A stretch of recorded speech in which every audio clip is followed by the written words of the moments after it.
Bismillahirrahmanirrahim. Assalamualaikum warahmatullahi wabarakatuh. Saya Muhammad Najwa Askia dari kelompok 2 akan menjelaskan tafsir tematik dengan tema musyawarah atau demokrasi. Pada surat Asy-Syura ayat 38 yang berbunyi Bismillahirrahmanirrahim. Walladzina istajabu li rabbihim wa aqamus salata wa amruhum syura bainahum wa mimma razaqnahum yunfiqun, yang artinya, dan bagi orang-orang yang menerima atau mematuhi seruan Tuhannya dan mendirikan sholat, sedang urusan mereka diputuskan dengan musyawarah antara mereka, dan mereka menafkahkan sebagian dari rezeki yang kami berikan kepada mereka. Kemudian terjemah perkata di sini walladzina, dan orang-orang yang istajabu, mematuhi seruan lirabbihim, Tuhan mereka, wa aqamus sholata, dan mereka mendirikan sholat. Kemudian wa amruhum, dan urusan mereka, syura, musyawarah, bainahum, di antara mereka, wa mimma, dan dari apa, razaqnahum, yang kami berikan kepada mereka, yunfiqun, mereka menafkahkan. Kemudian kata kunci dari pembahasan kali ini dari kelompok 2 yaitu ada musyawarah, urusan, serta seruan.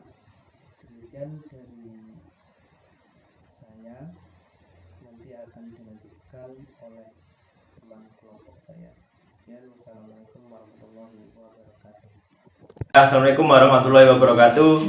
Di sini saya dari kelompok 2. Saya akan melanjutkan penjelasan dari kelompok saya mengenai asbabun nuzul surat Asy-Syura ayat 38. Yaitu ayat ini turun sebagai pujian kepada kelompok muslim Madinah Ansor yang bersedia membela Nabi Muhammad SAW dan menyepakati hal tersebut mulai musyawarah yang mereka laksanakan di rumah Abu Ayyub Al-Ansori. Namun demikian, ayat ini juga berlaku umum, mencakup setiap kelompok yang melakukan musyawarah. Kata amruhum, yaitu urusan mereka, menunjukkan bahwa yang mereka musyawarahkan adalah hal-hal yang berkaitan dengan mereka serta yang berada dalam wewenang mereka. Karena itu, masalah mahdoh atau murni yang sepenuhnya berada dalam wewenang Allah tidaklah termasuk hal-hal yang dapat dimusyawarahkan. Nah, di sisi lain, mereka yang tidak berwenang dalam urusan yang dimaksud tidaklah perlu terlibat dalam musyawarah itu, kecuali jika diajak oleh yang berwenang. Karena boleh jadi yang mereka musyawarahkan adalah persoalan rahasia antar mereka. Al-Marghi mengatakan apabila mereka berkumpul, mereka mengadakan musyawarah untuk memeranginya dan membersihkan sehingga tidak ada lagi peperangan dan sebagainya. Ibnu Katsir menjelaskan bahwa mereka bermusyawarah di dalam mengambil suatu keputusan untuk mereka ikut mendapat itu, contohnya dalam peperangan. Yang kedua, munasabah yang tepat dalam pembahasan ini adalah munasabah antar ayat yang menggunakan pola takkid, yaitu apabila salah satu ayat atau bagian ayat memperkuat makna ayat atau bagian ayat yang terletak di sampingnya. Kemudian tafsir ayat bil ayat. 1. Surat Al-Imran ayat 159, yaitu Bismillahirrahmanirrahim. Fabima rahmati minallahi lintalahum walau kunta faddan walata al-qalbi lain fadam min haulika fa'afu anhum wa istaghfir lahum wasawirhum fi amri faita azamta fatawakkal 'alallahi innallaha yuhibbul mutawakkilin. Yang artinya, maka disebabkan rahmat dari Allah lah kamu berlaku lemah lembut terhadap mereka. Sekiranya kamu bersikap keras lagi, berhati kasar, tentulah mereka menjauhkan diri dari sekelilingmu. Karena itu manfaatkanlah mereka, mohonkanlah ampun bagi mereka, dan bermusyawarahlah dengan mereka dalam urusan itu. Kemudian apabila kamu telah membulatkan tekad, maka bertawakallah kepada Allah. Sesungguhnya Allah menyukai orang-orang yang bertawakal kepadanya. Nah, kemudian yang kedua yaitu surat Al-Baqarah ayat 233 yang berbunyi Bismillahirrahmanirrahim. Tukalafu nafsun illa wassaha la tudhara walidatun bi waladiha wala mauludun lahu bi waladihi wa ala warisi mislu dzalika fa in arada fisalan an taradin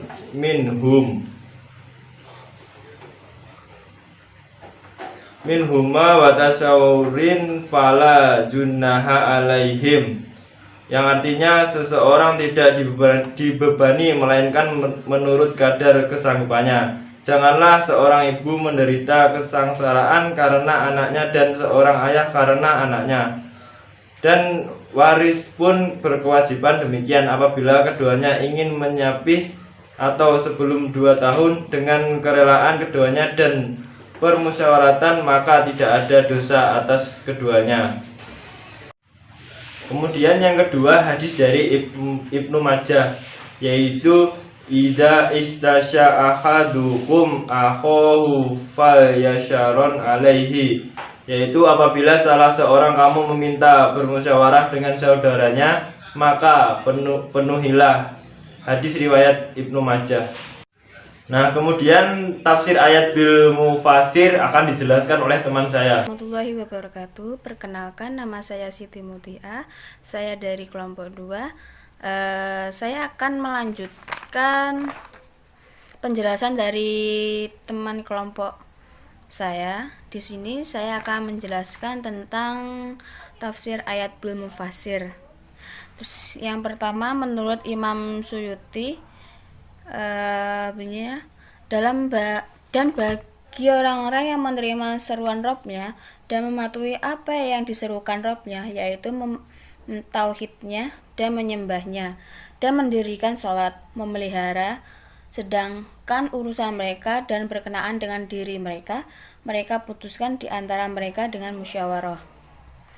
Memutuskannya secara musyawarah dan tidak tergesa-gesa dalam memutuskannya. Dan sebagian dari apa yang kami rezekikan kepada mereka, atau sebagian dari apa yang kami berikan kepada mereka, mereka menafkahkannya untuk jalan ketaatan kepada Allah. Terus yang kedua, menurut Hurai Shihab, juga bagi orang-orang yang mematuhi seruan Sang Pencipta dan memelihara mereka, selalu mengerjakan sholat, selalu menyelesaikan urusan mereka dengan jalan musyawarah demi tegaknya keadilan di tengah masyarakat dan menghindari otoritas pribadi atau kelompok, dan membelanjakan sebagian harta yang dikaruniakan oleh Allah di jalan kebaikan. Terus yang selanjutnya adalah gambaran umum. Ar-Razi menyatakan al-musyawarah adalah asyura, demikian juga al-masyura. Kata musyawarah berasal dari kata syawara, yang pada mulanya berarti mengeluarkan madu dari sarang lebah. Sedangkan kata musyawarah dan merupakan bentuk masdar dari kata kerja yasyawara, syawara, berarti meminta pendapat, meminta nasihat atau petunjuk. Sedangkan al-mahali mengartikan mengeluarkan pendapat. Terus secara istilah Al-Arabi berkata, sebagian ulama berpendapat bahwa musyawarah adalah berkumpul atau membicarakan suatu perkara agar masing-masing meminta pendapat yang lain dan mengeluarkan apa saja yang ada dalam dirinya. Sedangkan Al-Alusi menulis dalam kitabnya bahwa Ar-Rahib berkata, musyawarah adalah mengeluarkan pendapat dengan mengembalikan sebagiannya pada bagian yang lain, yakni menimbang satu pendapat dengan pendapat yang lain untuk mendapat satu pendapat yang disepakati. Dengan demikian, musyawarah adalah berkumpulnya manusia untuk berbicara suatu perkara agar masing-masing mengeluarkan pendapatnya, kemudian diambil pendapat yang disepakati bersama. Terus selanjutnya analisis di sini adalah musyawarah merupakan suatu jalan untuk menciptakan kedamaian dalam kehidupan manusia, baik dalam lingkungan keluarga, masyarakat, dan bahkan dalam suatu negara. Karena musyawarah adalah merupakan suatu bentuk pemberian penghargaan terhadap diri manusia yang ingin diperlakukan sama dalam derajatnya sebagai manusia untuk ikut bersama baik dalam aktivitas kerja maupun pemikiran. Di Al-Quran dijelaskan tentang musyawarah dalam bentuk global, yaitu prinsip-prinsip umum, agar petunjuk itu dapat menampung segala bentuk dan perkembangan sosial budaya manusia. Terus pada masa Rasulullah SAW, musyawarah memang belum bisa dikategorikan telah menjadi lembaga formal. Tetapi apa yang dilakukan oleh Rasulullah telah menjadi bagian signifikas dalam pembentukan lembaga syura pada hari kemudian. Rasulullah dan para sahabat telah meletakkan pondasi yang sangat penting dalam proses pembentukan lembaga syura. Terus selanjutnya adapun persoalan yang perlu dimusyawarahkan adalah urusan dunia dan keagamaan yang tidak ada petunjuknya dari Allah secara qat'i, baik langsung maupun melalui nabinya. Sedangkan dalam musyawarah seharusnya ada para anggota yang memiliki sifat lemah, lembut, pemaaf, merasa tidak luput dari salah dan dosa, membulatkan tekad dalam mencari keputusan dan bertakwa kepada Allah. Terus yang terakhir yaitu kesimpulan, tekad dalam mencari keputusan dan bertakwa kepada Allah. Terus yang terakhir yaitu kesimpulan.